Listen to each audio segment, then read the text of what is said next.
kalian dengar tadinya adalah peraturan kelas. Nah, mulai saat ini kita akan merubah dari peraturan kelas itu menjadi keyakinan kelas. Nah, apa itu keyakinan kelas?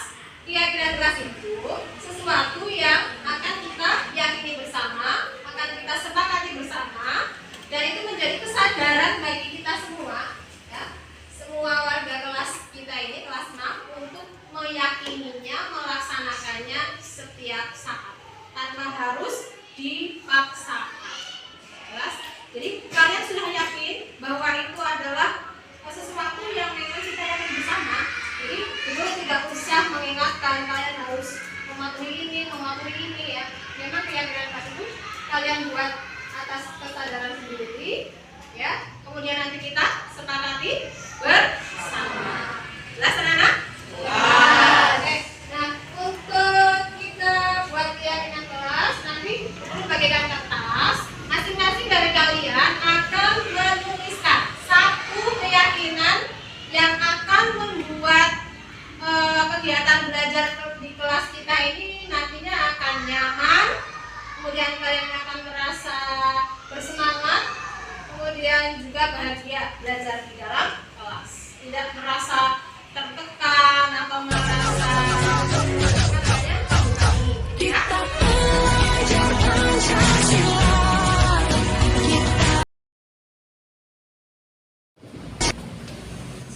Assalamualaikum warahmatullahi wabarakatuh.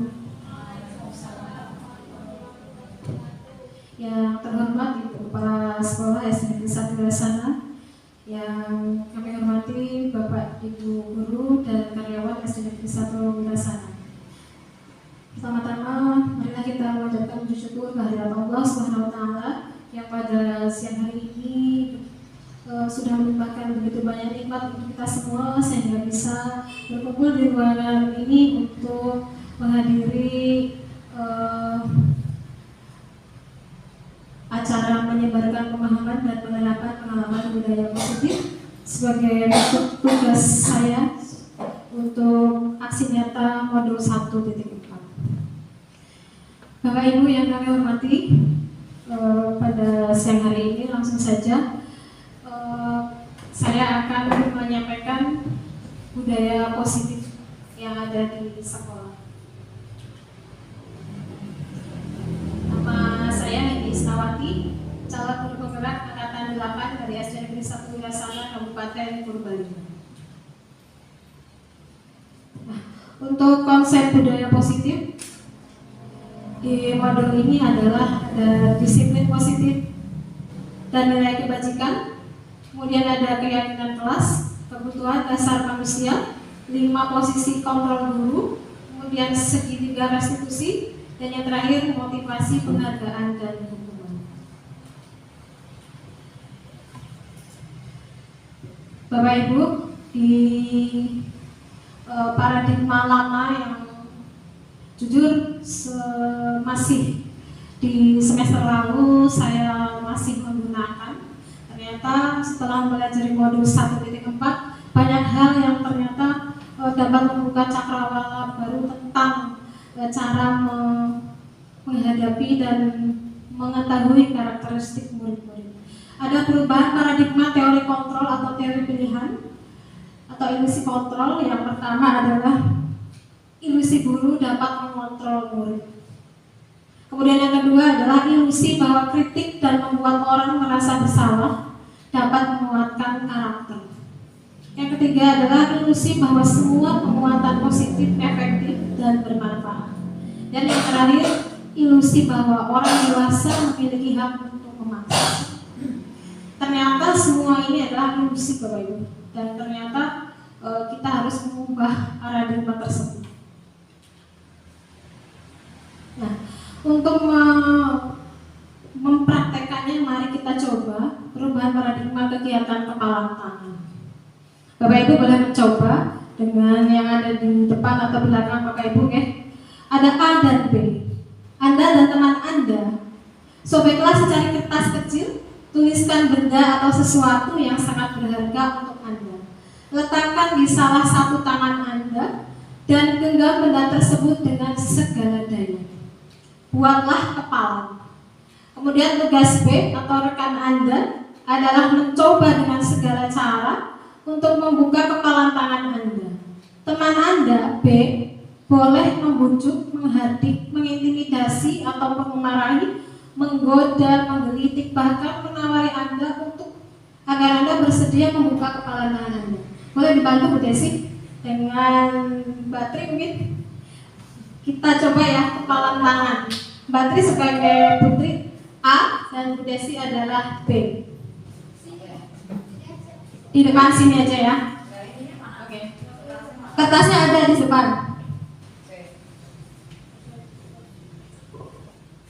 Bu Desi silahkan. Bu Desi ada atau B tadi? Oke. Berarti yang menuliskan adalah siapa? B. A yang menuliskan. A menuliskan apapun itu yang sangat berharga dalam diri Anda, tuliskan dalam secari kertas. Oke. Sudah? Kemudian digenggam. Digenggam. Agak bergeser mungkin ya. Digenggam dengan sangat erat. Kemudian Desi B, cobalah untuk membujuk Putri untuk membuka kepalanya dengan segala cara. Coba dipraktekkan. Kepala tangannya dibuka. Dibuka. Jangan dibuka. Mau dibuka atau tidak? Monggo. Ya.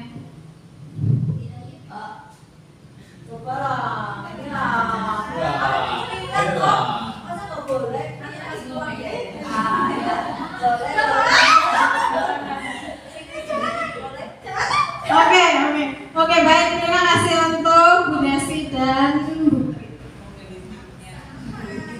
Tadi sudah yang kita tunjukkan bahwa ternyata apa yang terjadi Bapak Ibu. Sebenarnya Putri tadi bisa nggak membuka genggaman tangannya karena bujukan, bisa atau tidak? Tadi yang dipraktekkan adalah tidak membuka. Tapi sebenarnya membuka atau tidak membuka itu tergantung siapa? Tergantung Bu Desi atau putrinya? Putri ya. Oke, baik. Nah, ternyata dari yang sudah dipraktikkan tadi bahwa ternyata posisi kontrol itu atau yang mengontrol diri kita sendiri adalah ya diri kita sendiri, bukan orang lain. Jadi yang disebutkan tadi di sini adalah ilusi guru dapat mengontrol murid. Ternyata yang bisa mengontrol seseorang adalah dirinya sendiri. Oke, baik. Nah, perubahan paradigma stimulus respon atau teori kontrol pilihan. Dari siapa sesungguhnya yang memiliki kontrol? Nah, di sini yang sebelah kiri adalah stimulus respon. Paradigma lama adalah kita mencoba mengubah agar orang berpandangan sama dengan kita. Ternyata pada teori kontrol atau pilihan, kita berusaha memahami pandangan orang lain tentang dunia. Jadi bukan kita yang mengubah agar orang berpandangan sama dengan kita, tapi kita yang memahami pandangan orang. Kemudian yang kedua, perilaku buruk dilihat sebagai suatu kesalahan. Rata-rata kita seperti itu ya Bapak Ibu. Saya terutama, kalau akan melakukan kesalahan, pasti itu adalah kesalahan, menyalahkan, cenderung menyalahkan. Ternyata semua perilaku memiliki tujuan. Kemudian yang ketiga, orang lain bisa mengontrol saya. Jadi tadi yang diperlihatkan, ternyata hanya Anda yang bisa mengontrol diri Anda. Kemudian yang berikutnya, saya bisa mengontrol orang lain, Anda tidak bisa mengontrol orang lain.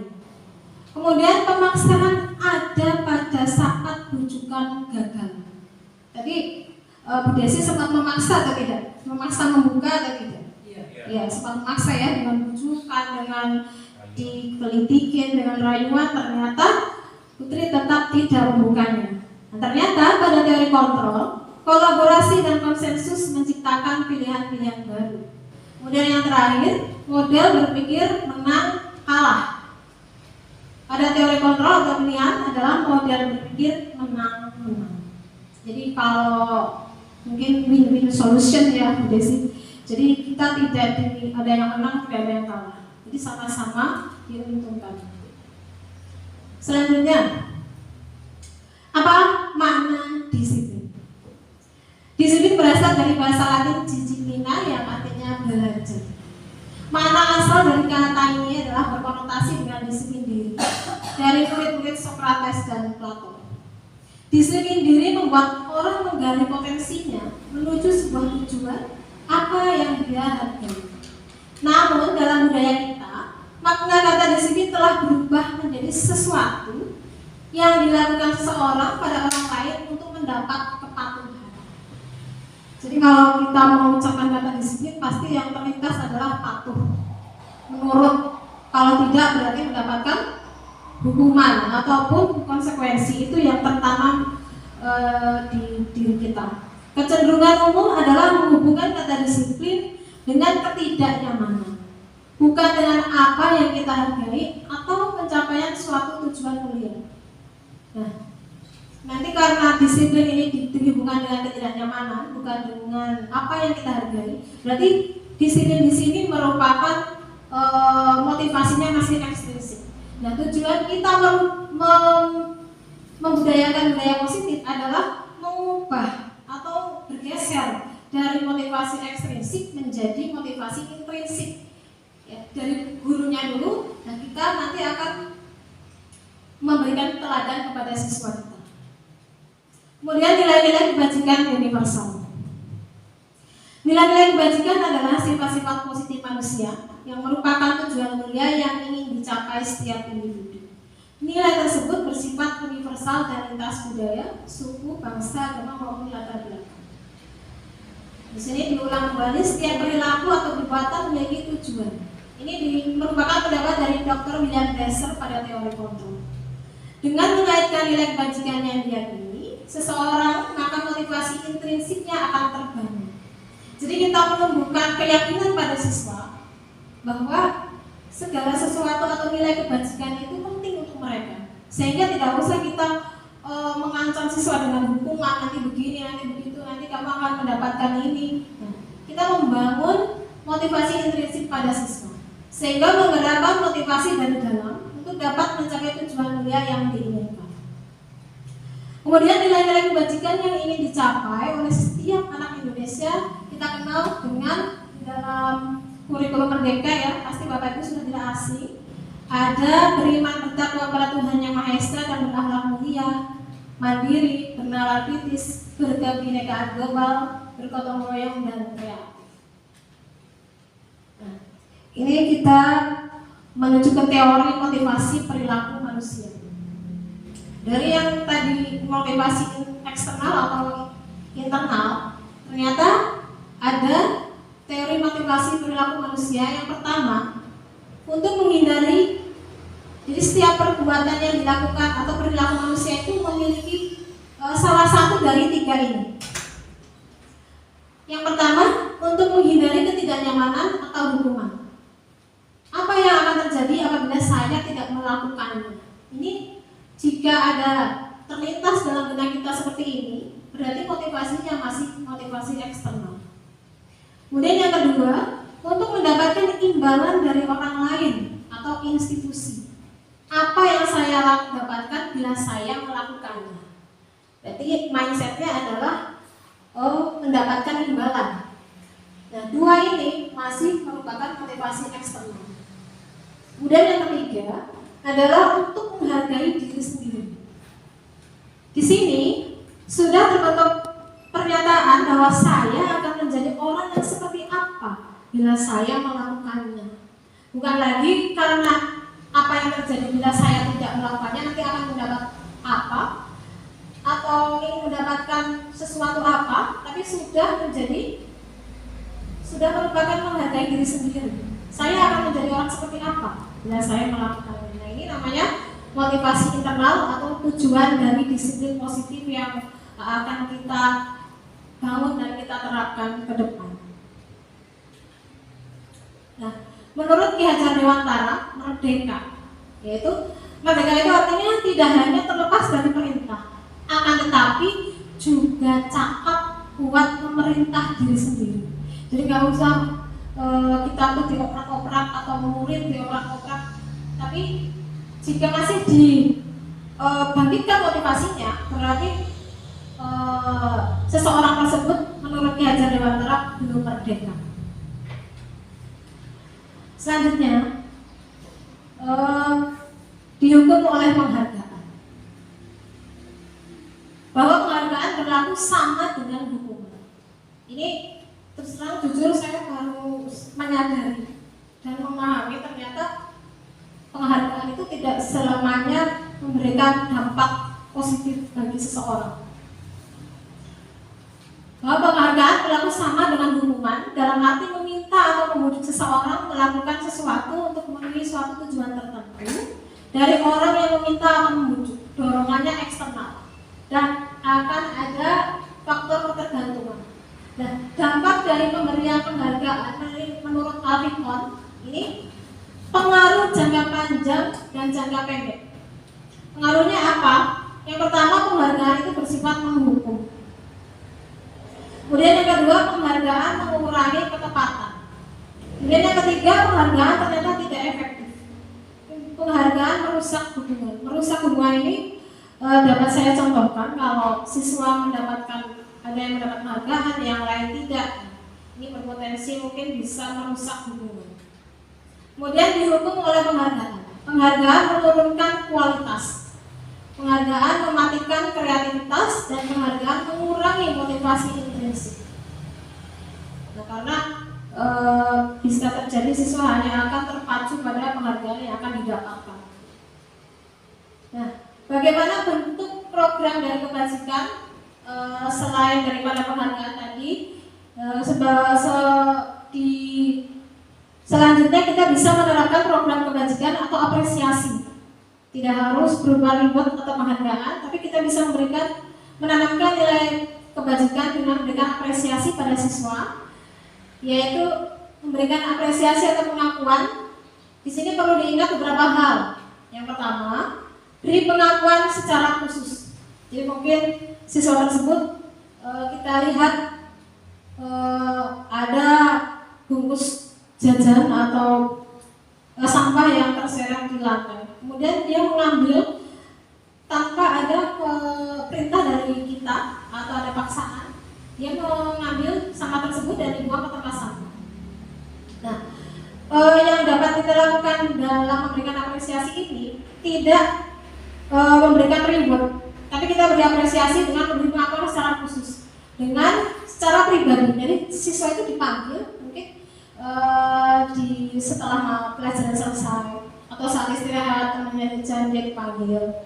Nah, beri pengakuan kepada semua murid bergantian. Jadi ini bergantian, ya. Siswa bisa dipanggil secara pribadi. Kemudian beri pengakuan secara konsisten, fokus pada proses. Nah, ini contoh pengakuan atau apresiasi dari nilai kebajikan. Yang pertama, kemarin saya perhatikan rasa empatimu besar sekali. Nah, ini ada pembuka, kemudian ada nilai kebajikannya, yaitu rasa empatimu besar sekali. Kemudian situasi yang dikerjakan siswa itu apa? Pada saat menolong murid baru di kelas kita. Nah, ini bisa disampaikan ke anak.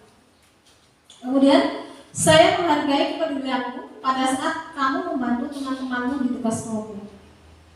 Atau bisa juga, terima kasih untuk rasa tanggung jawabmu pada saat kamu memungut kertas-kertas yang berserakan di lantai. Itu adalah pengakuan atau apresiasi dari kebajikan yang sudah dilaksanakan siswa. Nah, ini juga hal baru bagi saya. Ternyata ada miskonsepsi ya dari tindakan guru. Yang pertama, ini ada contoh. Mencatat 100 kali di dalam buku kalimat saya tidak akan terlambat lagi karena terlambat sekolah. Ini ternyata adalah hukuman. Dan jujur saya pernah melakukannya. Ada siswa yang tidak mengerjakan tugas berkali-kali. Nah, saya menerapkan yang pertama ini. Dan ini adalah hukuman. Nah, dampak dari hukuman nanti akan seperti apa? Ya, nanti akan kita lihat. Yang kedua, lari mengelilingi lapangan basket 2 kali karena terlambat hadir di sekolah, ini juga hukuman. Yang ketiga, murid diminta untuk push up 15 kali karena tidak menggunakan masker ke sekolah, ini juga hukuman. menggantikan kertas tugas teman yang telah dicoret. Nah, ini adalah konsekuensi. Jadi perbedaan hukuman dan konsekuensi itu ada pada jika hukuman itu sudah atau dilakukan secara tiba-tiba. Jadi anak itu tidak tahu. Tiba-tiba guru itu menjatuhkan sesuatu yang harus dilakukan saat itu. Itu namanya hukuman. Kalau konsekuensi, ini sudah siswa dan guru sudah mengetahui dan guru hanya mengingatkan konsekuensinya apa. Kemudian membersihkan tumpahan air di meja tulis karena tersenggol, ini juga merupakan konsekuensi. Kemudian yang keenam, murid disuruh untuk tidak mengenakan sepatu seharian di sekolah karena tidak mengenakan sepatu hitam. Ini hukuman ternyata. Dan yang terakhir, lari mengelilingi lapangan basket 2 kali karena terlambat 10 menit untuk pelajaran PCOK. Ini bukan hukuman Bapak Ibu. Ternyata ini adalah konsekuensi. Kenapa? Karena 10 menit ini pada pelajaran PCOK ini sudah dilaksanakan biasanya pemanasan. Jadi ketika dia diminta untuk lari, ini beda dengan ini. Ini mengelilingi basket 2 kali karena terlambat hadir di sekolah.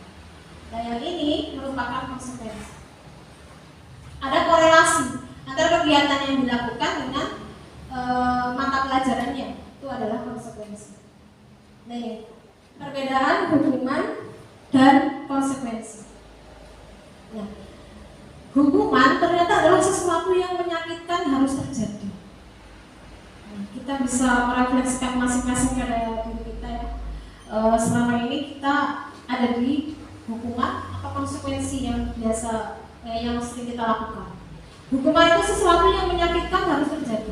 Kalau konsekuensi sesuatu harus terjadi karena sudah disepakati. Kemudian yang kedua, hukuman itu membuat anak sakit. Ini berupa fisik maupun hati. Bisa dengan fisik itu tadi bisa push up atau lari keliling lapangan. Dengan hati bisa dengan ucapan-ucapan dari guru yang menyakitkan siswa. Kalau konsekuensi ini membuat anak merasa tidak nyaman dalam jangka waktu pendek. Kemudian pada hukuman anak membenci kedisiplinan, anak jadi benci. Nah, pada konsekuensi anak menghargai disiplin. Hukuman yang berupa paksaan. Ya, mungkin anak mau lari 2 kali tanpa paksaan. Ya, pasti ada paksaan. Kemudian pada konsekuensi itu ada stimulus dan tanggapan. Kemudian hukuman mendorong anak menyakiti diri sendiri. Pasti ada rasa jengkel atau rasa dendam bahkan. Nah, tapi pada konsekuensi mendorong anak agar mudah menyesuaikan diri. Pada hukuman konsep diri yang buruk, pada konsekuensi konsep diri yang baik. Kemudian pada hukuman anak belajar untuk menyembunyikan kesalahan. Ada kata lain, anak akan umpet-umpetan supaya guru tidak tahu, sehingga dia menyembunyikan kesalahan agar tidak mendapatkan hukuman. Tapi pada konsekuensi anak belajar untuk memaklumi aturan. Kemudian pada hukuman itu ada rasa marah, rasa bersalah, dipermalukan, merasa tidak dihargai. Ini yang paling sering adalah dipermalukan. Pasti akan malu. Misalnya siswa tidak pakai topi ya berdiri di depan, baris depan. Pasti kan anak merasa malu ataupun marah. Ternyata kalau konsekuensi adalah kehilangan hak, dibuat tidak nyaman atau diasingkan untuk sementara atau tempoh. Itu perbedaan hukuman dan konsekuensi. Dari yang bergeser dari ini, hukuman dan konsekuensi, maka akan kita sebagai guru harus belajar pada penerapan restitusi. Bapak Ibu pasti tidak asing dengan restitusi ya, karena di PMM itu ada materi restitusi. Restitusi adalah proses menciptakan kondisi bagi murid untuk memperbaiki kesalahan mereka, sehingga mereka bisa kembali pada kelompok mereka dengan karakter yang lebih kuat. Restitusi juga merupakan proses kolaboratif yang mengajarkan murid untuk mencari solusi untuk masalah mereka dan membantu murid berpikir tentang orang seperti apa yang mereka ingin menjadi dan bagaimana mereka harus memperlakukan orang lain. Tadi ada win-win solution atau menang-menang, jadi bukan menang kalah. Ini pada restitusi.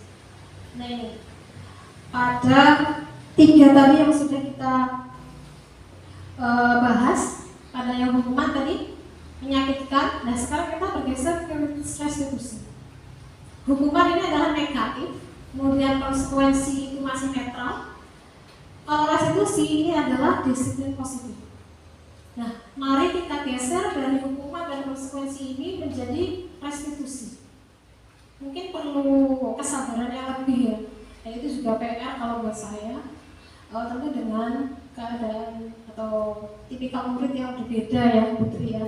Nah, itu menjadi PR besar untuk saya, untuk kita semua. Kemudian restitusi ini apa? Restitusi ini merupakan pilihan. Kemudian menguatkan untuk murid atau anak dalam jangka waktu panjang. Nah ini kalau di hukuman, korban mendapatkan keadilan. Kalau di konsekuensi, korban bisa diabaikan. Tapi kalau di restitusi, seperti tadi, menggantikan kertas tugas teman yang telah dicoret-coret itu masih konsekuensinya. Kalau restitusi, ini murid korban mendapatkan ganti. Ya kalau hukuman, murid akan tersakiti. Kalau konsekuensi murid dibuat tidak nyaman. Di restitusi, murid anak mendapatkan penguatan. Kemudian ini masalah terpecahkan. Kalau di hukuman Bapak Ibu, ternyata ketika kita menerapkan hukuman itu, bukannya siswa cenderung untuk memperbaiki diri, tapi malah perilaku pasif agresif meningkat. Kalau konsekuensi, penguatan hanya bertahan dalam jangka waktu pendek. Kalau restitusi, masalah terpecahkan. Nah, kemudian pada hukuman, sistem tidak akan berjalan bila murid tidak takut. Jadi kalau siswa tidak takut dengan hukuman, ya dia akan biasa saja melakukan kesalahan. Kemudian pada konsekuensi memerlukan monitoring dan supervisi terus-menerus dari guru. Jadi guru ini selalu mengingatkan, nanti kalau kamu melanggar konsekuensinya ini loh, kamu nggak pakai sepatu, konsekuensinya ini. Itu konsekuensi. Kalau pada restitusi, murid belajar bertanggung jawab untuk perilakunya. Yang tadi kita sampaikan di depan bahwa itu kembali bergeser dari motivasi eksternal menjadi motivasi internal. Selanjutnya pada hukuman, berlaku hanya pada sebuah institusi, tidak berlanjut pada kehidupan nyata. Pada konsekuensi membantu penerapan mengikuti peraturan dalam masyarakat. Pada restitusi fokus pada pemecahan masalah dalam jangka waktu panjang. Jadi siswa ini akan kita biasakan mencari solusi dari masalahnya dia, kemudian mengambil menempuh jalan keluar dari masalah tersebut. Kita berdiskusi dengan siswa, tidak langsung kamu harus begini gitu. Tapi kita diskusi dengan siswa, menemukan solusi bersama. Itulah restitusi. Kemudian hukuman, peraturannya adalah kamu harus apa? Itu pada hukuman. Pada konsekuensi, apa peraturannya? Mampukah kamu melakukannya? Nah ini. Pada restitusi, kita kembalikan apa yang kamu yakini. Jadi kita nanti di awal ini pembelajaran di semester baru, ketika siswa di kelas baru, ini kita usahakan kita membuat keyakinan kelas. Agar ketika ada kesalahan, nanti kita kembalikan siswa pada apa yang kamu yakini. Keyakinan kelas ini akan dibuat bersama siswa dengan diskusi bersama, nanti menjadi sebuah keyakinan. Nah ini nanti bisa kita untuk mengingatkan siswa apa yang kamu yakini, apa yang bisa kamu lakukan untuk memperbaiki masalah. Kemudian pada hukuman, murid anak membenci peraturan. Kenapa harus pakai sepatu hitam? Kenapa harus berseragam dan lain sebagainya. Murid anak menghormati peraturan. Murid atau anak menghormati dirinya dan orang lain. Ya, jadi dia melakukan segala sesuatu itu sudah ada dorongan dari dalam dirinya. Inilah yang dinamakan disiplin positif. Ya. Pembelajaran paradigma baru ini, kita menerapkan pembelajaran yang berorientasi pada penguatan kompetensi dan pengembangan karakter yang sesuai dengan kompetensi profil belajar Pancasila. Selanjutnya, ciri dari restitusi. Tadi sudah ada perbedaannya, sekarang cirinya restitusi itu apa? Yang pertama, bukan untuk menebus kesalahan, namun untuk belajar dari kesalahan.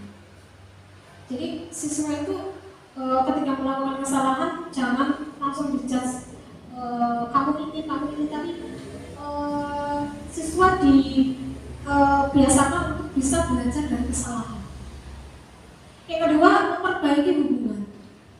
Yang ketiga, tawaran, bukan paksaan. Yang keempat, restitusi menuntut untuk melihat ke dalam diri. Misalnya ada siswa terlambat. Nah, dia ditanya, pasti kamu melakukan sesuatu ini ada alasannya. Alasan terlambat itu apa? Mungkin bisa bangun kesiangan, bisa karena dia menunggu keluarganya yang sakit, atau pasti ada alasannya. Kemudian restitusi mencari kebutuhan dasar yang mendasari tindakan. Restitusi diri adalah cara yang paling baik. Restitusi fokus pada karakter, bukan tindakan. Restitusi fokus pada solusi, Bapak Ibu, bukan pada kesalahan. Kemudian yang ke-9, restitusi mengembalikan murid yang berbuat salah pada kelompoknya. Bukan berarti membenarkan kesalahan ya, tapi kita mengembalikan murid yang berbuat salah pada kelompok ini, mencari solusi bersama dari kesalahannya. Nah, untuk kembali ke keyakinan ini, mengembalikan apa yang kamu yakini, kita buat dahulu apa yang dinamakan keyakinan kelas.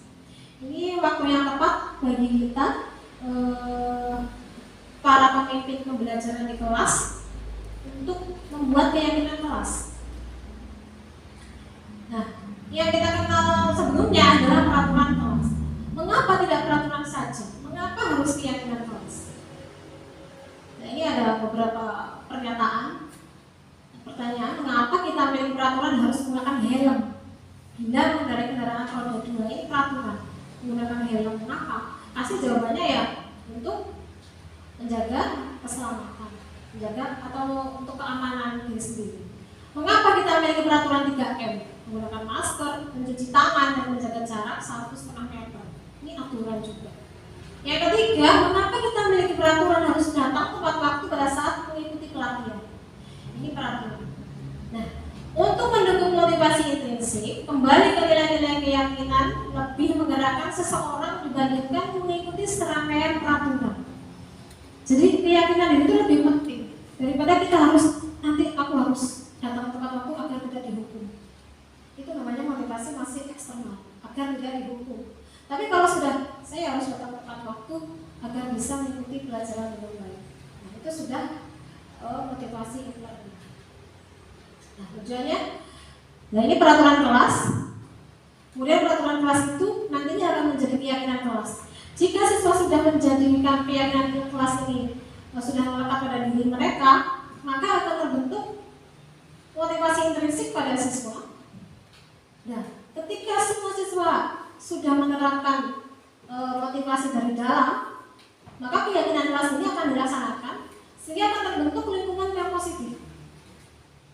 Ya, guru tidak harus mengancam dengan berbagai macam hukuman ataupun konsekuensi, tapi siswa sudah menyadari akan kewajiban diri. Nah, ketika lingkungan ini sudah terbentuk menjadi lingkungan positif, akan terbentuk budaya positif di sekolah tersebut. Ini kegiatan pendalaman keyakinan kelas dengan tabel T dan tabel Y. Bapak Ibu nanti bisa menerapkan di kelas tentang cara membuat keyakinan kelas. Pertama, ini tabel Y, ini tabel T. Ini ada namanya hormat adalah nilai kebajikan. Terdengar itu, kalau hormat itu siswa mendengar kalimat hormat itu dengan kalimat yang seperti apa? Nanti akan muncul kalimat dari siswa. Makanya bisa diterapkan dengan kertas atau siswa bisa menulis pendapat masing-masing. Nanti kita kumpulkan atau tempelkan di depan, baru nanti kita kesepakati bersama. Kemudian hormat itu terlihat itu bisa diperlihatkan dengan perilaku seperti apa. Nanti siswa kan akan seperti ini. Nah, kemudian ini yang dengan tabel T. T itu tampak seperti, yang ini tidak tampak seperti. Hormat itu tampak seperti apa? Kemudian hormat itu tidak tampak seperti apa? Dan lain sebagainya. Nah, ini contohnya. Hormat terdengar satu orang berbicara, yuk saya bantu, itu adalah contoh dari hormat. Kita bisa selesaikan ini bersama. Kemudian tolong ya, permisi. Kata-kata ajaib ini adalah juga merupakan bentuk dari hormat.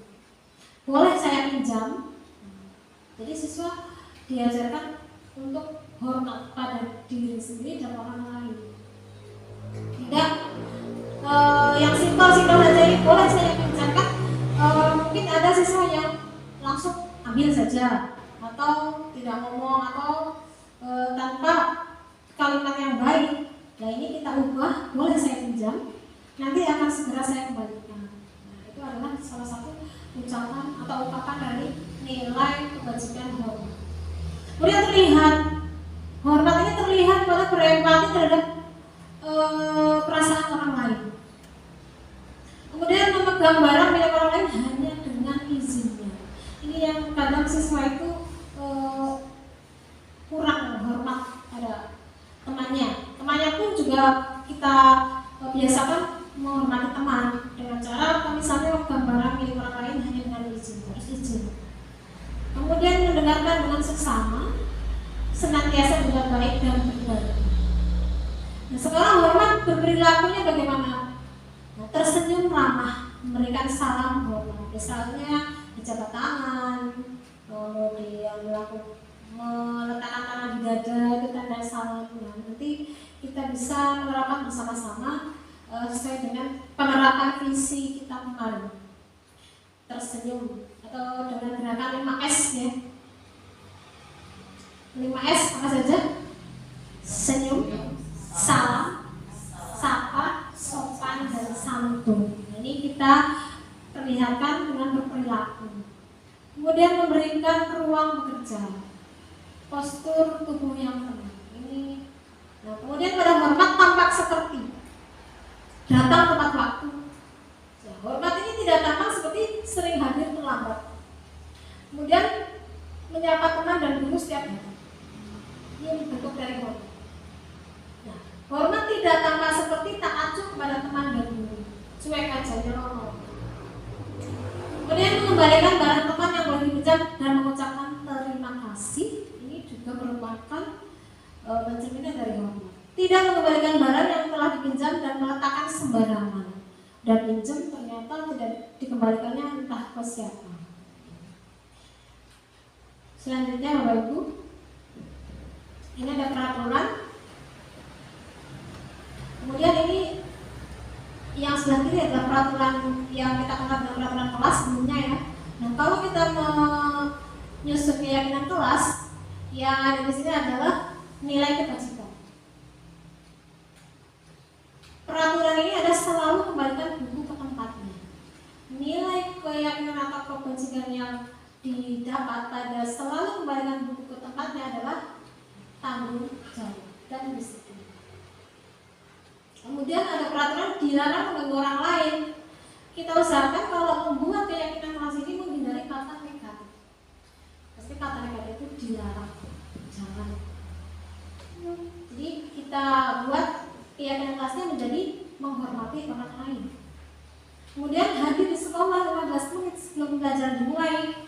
Ini adalah keyakinan kelasnya menjadi menghormati orang lain atau berkomitmen.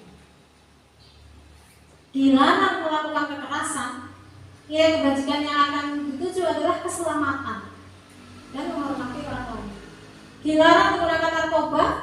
Nilai kebajikannya adalah kesehatan dan keselamatan.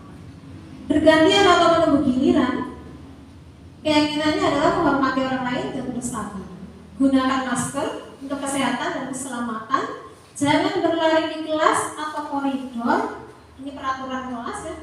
Ini keyakinan kelasnya adalah keselamatan dan keamanan. Sekarang kita akan mengingat kembali kebutuhan dasar manusia. Dari perilaku siswa yang beraneka ragam itu pasti mengacu pada kebutuhan dasar manusia. Kebutuhan dasar manusia itu ada 5 Bapak Ibu. Yang pertama adalah kasih sayang dan rasa diterima. Yang kedua, yang pertama ini adalah bertahan hidup atau survival.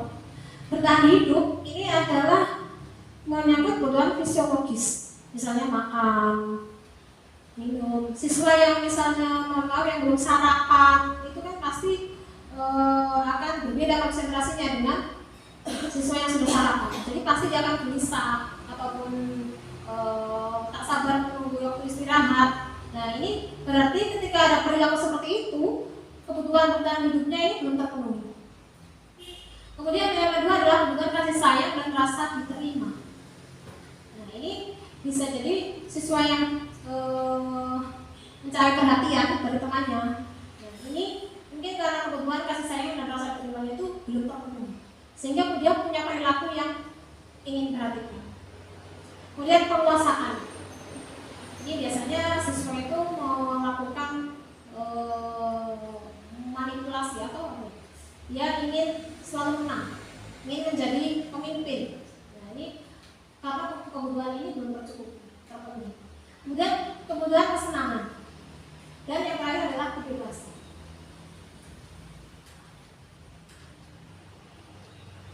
Ini menurut William Glasser bahwa seluruh tindakan manusia memiliki tujuan tertentu, yaitu memenuhi kebutuhan dasarnya.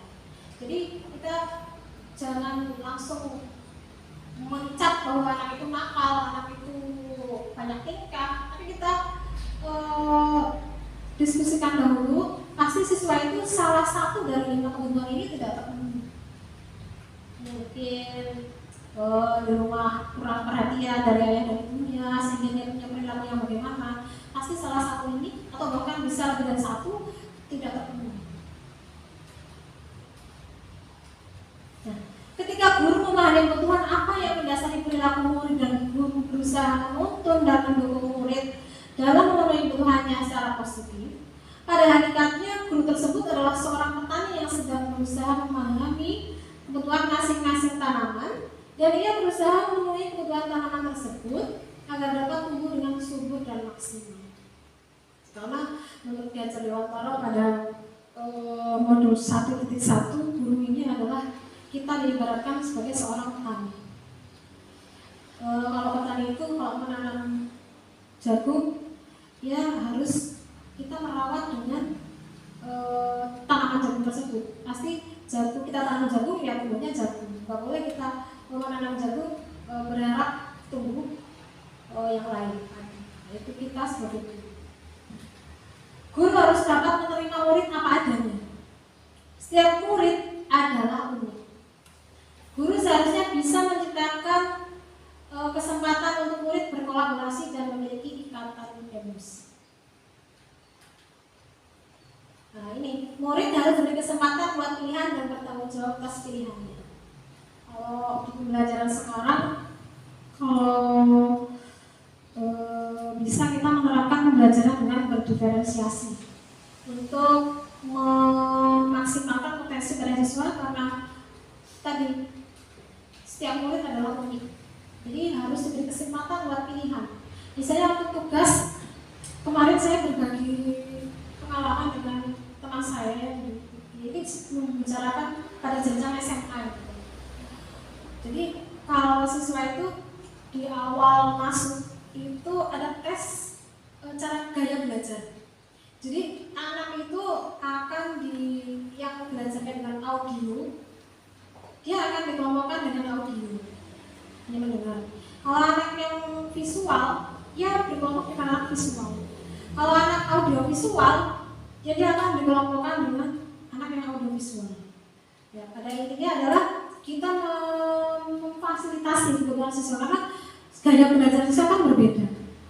Kalau teman saya juga ada tadi, kamu boleh belajar itu mungkin dengan lesehan atau dengan posisi yang nyaman. Menurut kamu bagaimana?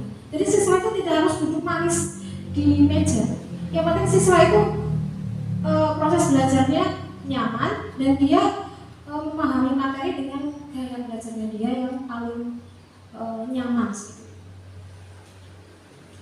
Kemudian kebutuhan dasar yang tidak terpenuhi berakibat pada perilaku buruk murid.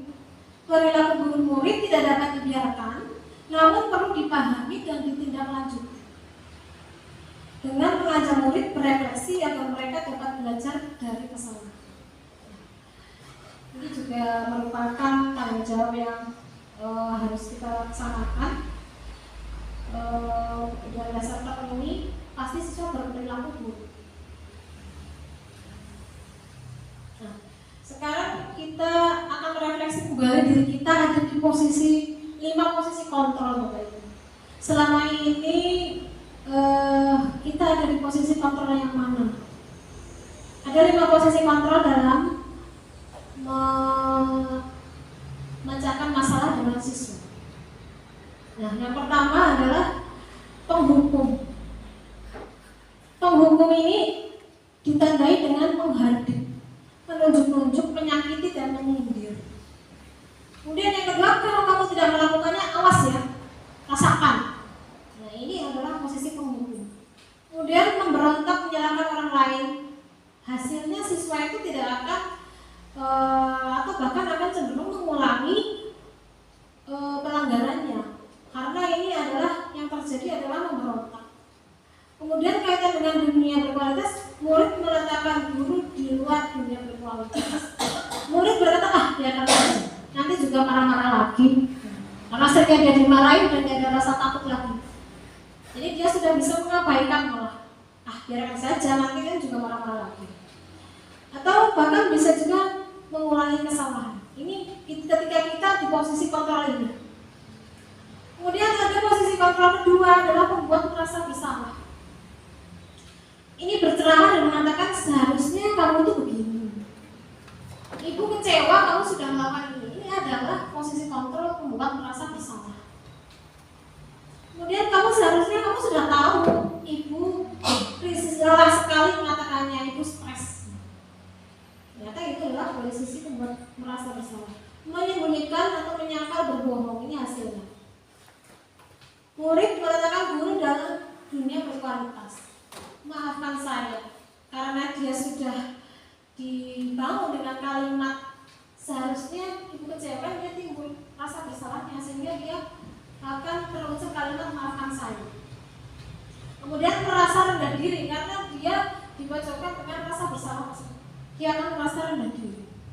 Kemudian posisi kontrol ketiga adalah sebagai teman. Nah, teman ini, posisi kontrol ini adalah membuatkan alasan-alasan untuk muridnya. Oh, mungkin kamu tadi terlambat itu karena ini ya. Mungkin kamu nggak pakai sepatu karena kamu itu sepatunya basah ya. Jadi dia, guru tersebut membuatkan alasan-alasan untuk muridnya. Ayolah lakukan demi ibu, atau demi pak guru, demi ibu guru, itu posisinya teman. Masa kamu nggak mau? Ingat, tidak, ibu pernah bantu. Nah, murid ketika kita berada di posisi teman, ini murid akan merasa ketergantungan. Kemudian murid meletakkan guru, peraturan hukum dan hukum di dunia berkualitas. Nah, murid akan berkata, berapa banyak bintang yang saya harus peroleh? Kenapa? Berapa halaman yang harus saya tulis? Kemudian ini dampak pada murid adalah menitik beratkan pada sanksi atau hadiah untuk dirinya. Sekarang di posisi pemantau. Di posisi pemantau ini menghitung dan mengukur apa peraturannya. Menyelesaikan diri bila diawasi. Murid meletakkan guru pada dunia yang berkualitas. Oh ini tadi salah banget. Kalau posisi teman, saya pikir bapak ibu teman saya, ternyata begitu. Jadi murid itu menganggap gurunya adalah teman. Karena saking akrabnya guru mencarikan alasan. Ya, dampaknya murid tadi ya kalau posisi teman lemah tidak mandiri. Dan kemudian di posisi yang ideal yang mana bapak ibu? Di posisi manajer. Nah, di mana ini adalah identitas berhasil atau sukses. Tadi di penghukum dan membuat merasa bersalah ini ternyata adalah kontrol dari luar. Kita berada di identitas gagal. Ketika kita berada di posisi teman dan memantau, ini adalah identitas berhasil atau sukses. Tapi masih belum pada menghargai diri sendiri. Ini masih mengharapkan imbalan atau ketergantungan pada orang lain. Nah, posisi yang identitas berhasil adalah identitas manajer. Di sini mengajukan Manajer itu kita mengajukan pertanyaan-pertanyaan ketika siswa melakukan kesalahan. Misalnya, kenapa kamu terlambat? Apa yang membuat kamu terlambat? Kemudian guru pun akan berkata, apa yang kita yakini kita kembalikan pada keyakinan kelas yang tadi sudah diberi. Apa yang bisa kamu kerjakan untuk memperbaiki masalah ini? Kemudian pada manajer ini hasilnya pribadi murid ini lebih kuat. Bukan lagi dia merasa ketergantungan atau malah memberontak, tapi dia akan menguatkan pribadi. Bagaimana caranya saya bisa memperbaiki kesalahan? Nah, murid akan berkata seperti ini. Kemudian dampak pada murid apa? Dia akan mengevaluasi diri, bagaimana cara memperbaiki diri. Bukan dengan merasa rendah diri atau mengulangi kesalahan. Gitu. Nah, mungkin kita bisa berefleksi ya. Mungkin di posisi kontrol yang mana kita sekarang. Nah, tadi di peraturan posisi kontrol tadi kita bergerak antara peraturan kita dari pemantau atau konsekuensi hadiah kita ke nilai-nilai manajer dan berusaha memperbaiki. Dari kalimat kalau kamu tidak apa, saya akan bagaimana, dari diberi hukuman untuk membuat tidak nyaman, menjadi kalimatnya diubah. Apa yang kamu yakini? Bagaimana memperbaiki masalah ini? Nah, Bapak Ibu, di posisi manajer itu kita bisa menerapkan yang namanya segitiga restitusi. Segitiga restitusi ini ada 3. Yang pertama adalah langkah pertama adalah menstabilkan identitas. Nah, dengan kalimat setiap orang pasti pernah melakukan kesalahan. Itu namanya menstabilkan identitas. Atau bisa juga kamu bukan satu-satunya yang pernah melakukan ini. Atau bisa juga Bapak Ibu juga pernah melakukan kesalahan. Itu adalah menstabilkan identitas. Dengan catatan restitusi ini dilakukan ketika siswa sendiri, tidak di depan kelas. Siswa secara pribadi dipanggil untuk menyelesaikan masalah ini dengan segitiga restitusi. Yang berikutnya adalah validasi tindakan yang salah. Setelah kita menstabilkan identitas, yang langkah kedua adalah kamu tentu punya alasan mengapa melakukan itu. Kamu tentu punya alasan berkelahi dengan teman misalnya. Dan ketika siswa menjawab, ya Bu, karena saya diejek atau karena saya dipukul di luar apa-apa. Kemudian adakah cara yang lebih efektif untuk mendapatkan apa yang kamu butuhkan?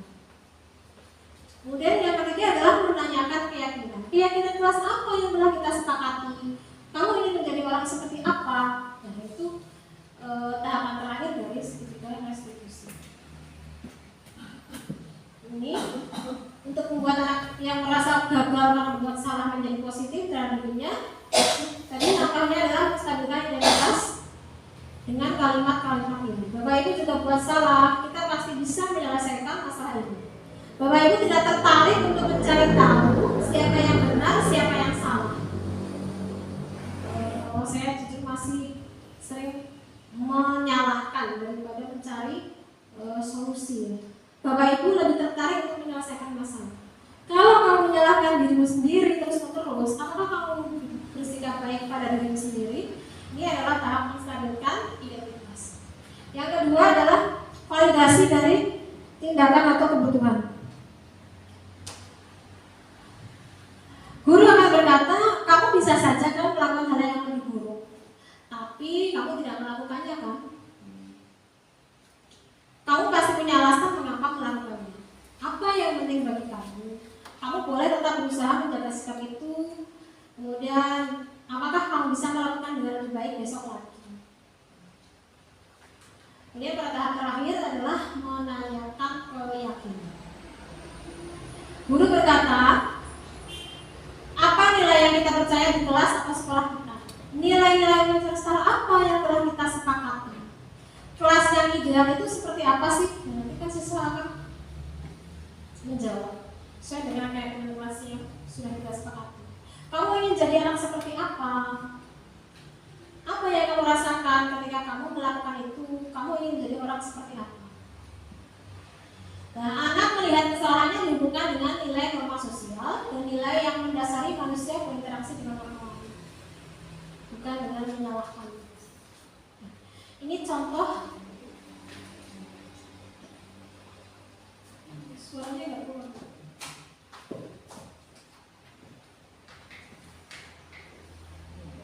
Contoh penerapan segitiga restitusi.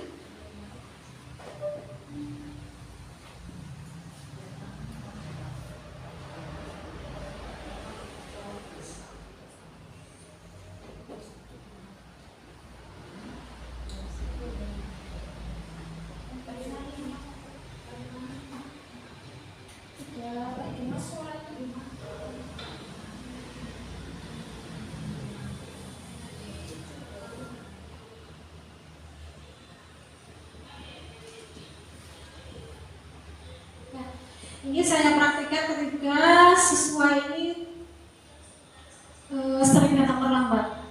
Nah, saya menanyakan kepada siswa tersebut alasan dia terlambat. Ternyata siswa ini sering begadang sampai malam dan bermain HP.